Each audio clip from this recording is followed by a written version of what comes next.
Hi friends, I recently received a video from 2019 where all the known faces of Hindu nationalism were present. Among them were Mr. Sanjay Dixit, Mr. Shiv Sastry, Mr. Avijit Chawda, David Frawley, and others. The topic of discussion was Aryan migration theory, where, as expected, the guests presented their half-baked theories on why Aryan migration never happened. What surprised me most in the seminar was the presence of Dr. Niraj Rai, who is a known scientist in the field of genetics. He teaches at the Birbal Sahni Institute of Paleosciences, which is located in Lucknow. And his credentials are genuine, and he's a legitimate scientist when it comes to the field of genetics and molecular biology. So now let's hear what Mr. Dr. Niraj Rai said in the seminar. हमने 2014 में एक काम start किया। एक archaeological excavation हुआ था राखी गढ़ी, जो कि सबसे बड़ा जो सिविलाइजेशन है, सबसे बड़ा जो हड़प्पन सिविलाइजेशन को बोलते हैं। ये जो सिविलाइजेशन है ये मोहनजोदाड़ो से भी बड़ा है, और जो इसका जो साइज है वो मोर देन 650 हेक्टेयर में फैला हुआ है। ये जो इतना पुराना शहर है, यहाँ से 2014 में जो खुदाइयां हुई थी उसमें बहुत सारे ह्यूमन स्केलेटन मिलते हैं। तो इसके पहले जो आर्कियोलॉजिस्ट एक्सकवेशन करते थे वो मोस्टली काम करते थे पॉटरीज पे, बीट्स पे, कल्चरल मटेरियल्स पे। बट हमने जो है with the advent of DNA technology हमारे पास बहुत अच्छी अपॉर्चुनिटी थी कि हम उसके जो है डीएनए को एक्सट्रैक्ट कर सके वहाँ के जो ह्यूमन जो बॉडी मिली थी। तो ह्यूमन बॉडी से डीएनए एक्सट्रैक्ट करना एक बहुत ही टीडियस जॉब है, क्योंकि जो मॉडर्न डीएनए तो ठीक है, बट इतने सारे पुराने जो अस्थियां मिलती है उससे डीएनए को निकालना एक बहुत बड़ा जो है डिफिकल्ट टास्क था। फिर हमने इसमें कोशिश की और हमें 2 से 3 साल लगे इसको डीएनए को एक्सट्रैक्ट करके सीक्वेंस करने में। तो आपको पता है कि हमारे शरीर में 3 तरह के डीएनए होते हैं। एक जो डीएनए होता है जो मदर से जाता है सारे बच्चों में, इसको बोलते हैं माइटोकॉन्ड्रियल डीएनए। दूसरा होता है फादर से जाता है सन में, जिसको बोलते हैं वाई क्रोमोसोमल डीएनए। और तीसरा होता है न्यूक्लियर डीएनए, जो कि 50% आता है मदर से एंड 50% आता है फादर के साइड से। तो हमने जो है तीनों तरह के जो डीएनए को हमने सीक्वेंस किया, डिकोड किया, और डिकोड करने से जो है फिर हमने इसको कंपैरिजन के लिए भी हमें डेटा होना चाहिए। हम किससे कंपेयर करेंगे? 4,500 साल पुराने अगर हम सैंपल्स का डीएनए निकाल रहे हैं तो हमें जो है उसके जो कंपेयर करने के लिए उतने पुराने सैंपल होने चाहिए। उतने पुराने सैंपल्स तो हिंदुस्तान में थे नहीं। फिर हमने क्या किया कि जो मिडिल ईस्ट के जो सैंपल्स हैं, सेंट्रल एशिया के सैंपल्स हैं, यूरोपियन पॉपुलेशन है, उससे हमने कंपेयर किया, और जो आज के जो मॉडर्न इंडियन सैंपल्स हैं उनसे भी हमने कंपेयर किया। हमें उसमें से उस जो डीएनए का जो फाइंडिंग था उसमें हमें 3 कंक्लूजन निकाले। ये 3 कंक्लूजन ऐसे कंक्लूजन थे जिसको हम ऐसा नहीं बोल सकते कि मोस्ट लाइकली या जो प्रोबेबली, ये 100% फुल प्रूफ फाइंडिंग था, फुल प्रूफ कंक्लूजन। और जो हमारा जो पेपर था वो वर्ल्ड के one of the top journal में पब्लिश हुआ। आपको पता होना चाहिए कि जो है बहुत सारे साइंटिफिक जर्नल्स होते हैं जो इस तरह की रिसर्च को एक्सेप्ट करते हैं, और उसका प्रॉपर रिव्यू होता है। रिव्यू भी यूरोपियन ही करते हैं, यूरोपियन अमेरिकन ही करते हैं। तो ये जो पेपर है one of the best paper of the century, इसको आप बोल सकते हैं इंडिया में, और पूरे वर्ल्ड में भी, और पूरे विश्व में भी इस पेपर को इस साल का सबसे बड़े पेपर के रूप में देखा जा रहा है। तो यूरोपियंस तो पूरे के पूरे जो एग्री है हमारे फाइंडिंग से। अब हम बताएंगे जो फाइंडिंग क्या थी। हमने 60 जो ह्यूमन स्केलेटन थे उससे डीएनए निकाले। उसमें से जो सारे तो काम नहीं किए, सिर्फ एक सैंपल ही बहुत अच्छे से काम किया, बट एक सैंपल भी काफी होता है। एक अगर आपके पास डेटा ज्यादा है तो उसमें से हमें 3 चीजें पता। एक तो थी कि उस समय के जो लोग थे वो जो है इंडिजिनस थे। अब इंडिजिनस थे, कौन थे इंडिजिनस थे? क्या वो ईरानियन जो लोग थे उनसे उनकी कोई अफिनिटी थी, या सेंट्रल एशियंस कोई अफिनिटी थी? तो हमें चला पता कि जो यहाँ के जो ट्राइबल पॉपुलेशन है, उस समय तो कास्ट का फॉर्मेशन नहीं हुआ था। जो कास्ट फॉर्मेशन इंडिया में है वो जाता है 4,200 साल पुराना, जैसा कि आपके वेदों में भी वर्णन किया गया है कि जो कास्ट का जो फॉर्मेशन हुआ था वो उसी टाइम पे हुआ रहा होगा। हमने जब कंपेयर किया तो जो वहां के जो लोग थे वो इंडिजिनस पॉपुलेशन थी, उसमें सेंट्रल एशिया का कोई भी कंपोनेंट नहीं था। अब आप जब जाएंगे राखी गढ़ी में, तो राखी गढ़ी आपको जाना चाहिए, जो कि एक बहुत अच्छा आर्कियोलॉजिकल साइट है। वहां का जो सभ्यता, जो वहां कल्चरल मटेरियल है, सच rich cultural material.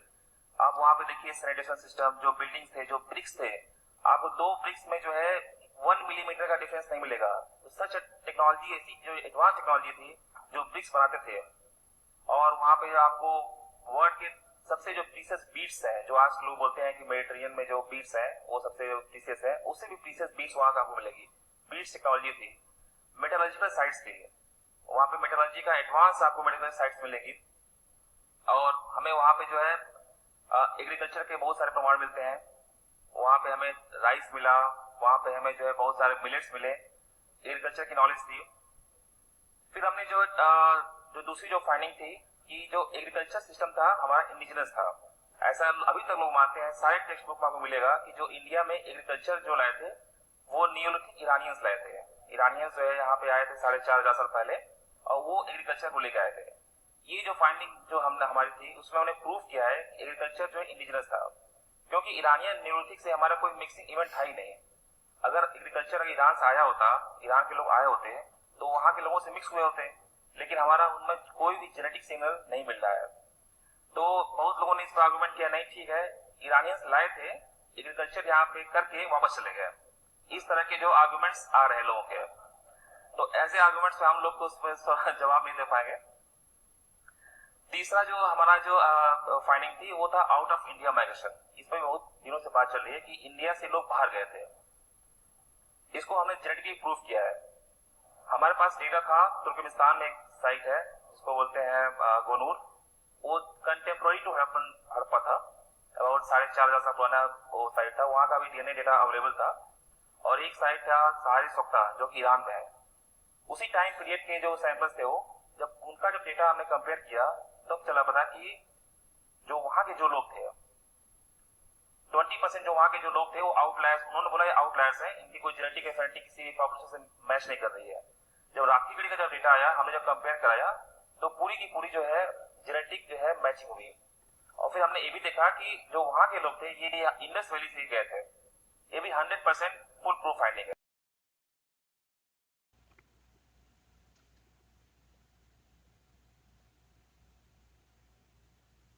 Uh, Basically, he spoke on 3 points. His first point was Indus Valley people were indigenous tribal people whom we call Adivasi today, and they had no external or foreign genetic influence from outside India. His second point is Indus Valley people had no relation to the Iranian Neolithic people. And his third point is the out of India theory, where he stresses that instead of inward migration into India, there was outward migration from India. So, this is the said paper, which was released in a scientific journal Cell in 5th of September 2019. The lead author was Professor Vasant Sinde, and other researchers were also part of the study, which includes Dr. Niraj Rai. Here is his name mentioned in the study. I have posted a link to the PDF copy of the study in the description below. So anyone interested can download and look at the study themselves.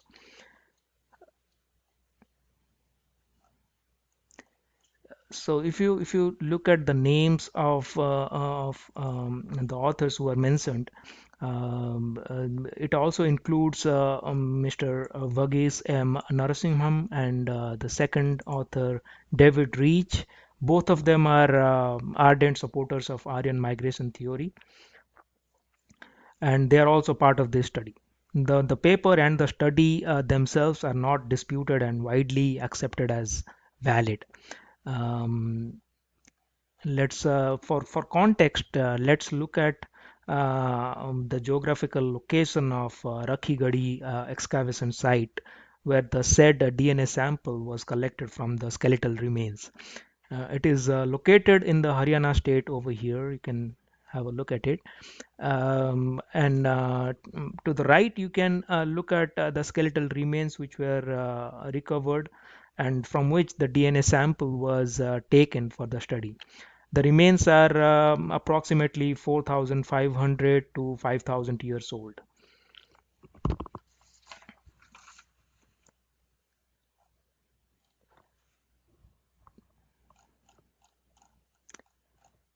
Now, if you read closely in the third sentence, and the third sentence starts from here. So, if you read closely, it says these individuals had little, if any, steppe pastoralist derived ancestry, showing that it was not ubiquitous in Northwest South Asia during the IVC as it is today. This portion here, as it is today, is important, which means that when we look at the genetic profile of modern Indians, we find that the steppe pastoralist gene is present in an average Indian. But what it says is the Indus Valley people lacked any Aryan gene 5,000 years ago. But all Indians have Aryan genes today. So, what conclusion can we really derive from this?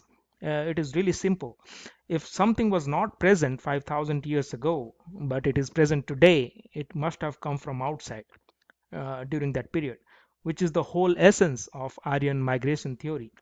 uh, Aryan migration theory, which is also condensed to AMT, it simply says a group of people came from Central Asia into India and introduced the Aryan gene, which is the steppe pastoralist gene. Basically, even though Dr. Niraj Rai and his friends in the seminar are denying Aryan migration, the paper he co authored has proven the opposite. As per Niraj's own words, the results are not merely a possibility, it is actually 100% foolproof. So it actually proves that what Niraj is saying on the seminar and what he has proven through his study are completely opposite. Now let's look at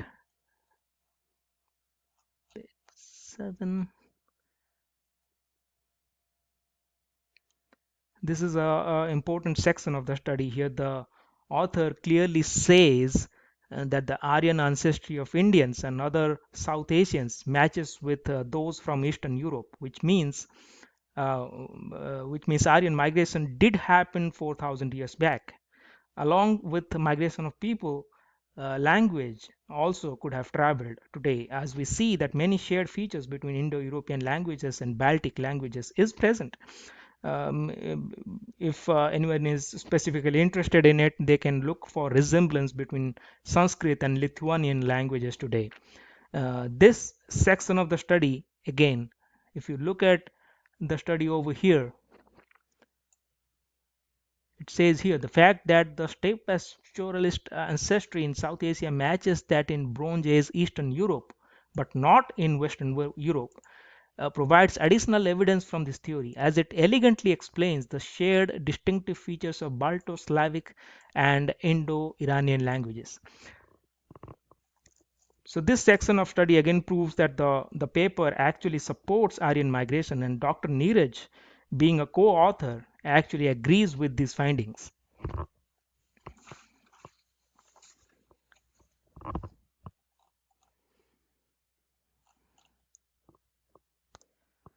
Uh, Dr. Niraj, during his speech, also claimed that ancient Indus Valley people had no relation to Iranian Neolithic farmers, and farming developed independently um in Indus Valley. Even though what he said is true, he forgot to mention that an important detail was missing from his speech. Indus Valley people still had large amount of Iranian ancestry. The split between the Iranian and the Indus Valley people happened much before, at around 8000 BC.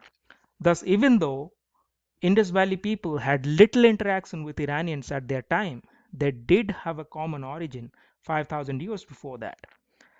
So Dr. Niraj Rai's assertion that Indus Valley people were completely indigenous or Adivasi is not really true.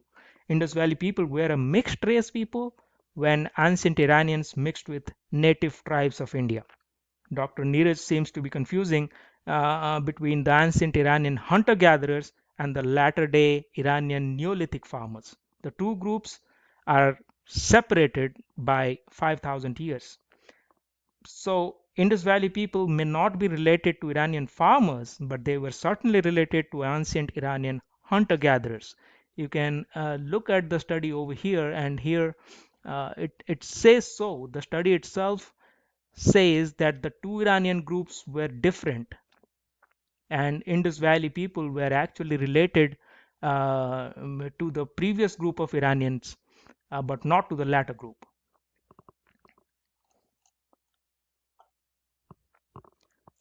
This is the third point that Dr.